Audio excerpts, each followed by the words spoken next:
up, guys? Subscribe and hit that notification bell. We're gonna be talking about businesses.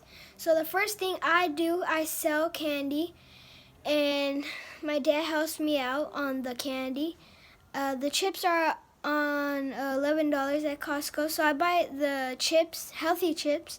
Of course, they'll buy healthy chips because they're healthier for your body. So I sell them, and then they give me the money. And then once I have, because the chips are $11 at Costco, so I save $11, I buy it, and then the rest in the bank. So why I do that is so I can get money. Once I get it, the money, I put in the bank, and then the money that I have that I'm gonna pay Costco for the chips are $11, so I save that $11. And this is just 1 minute of the video. Bye.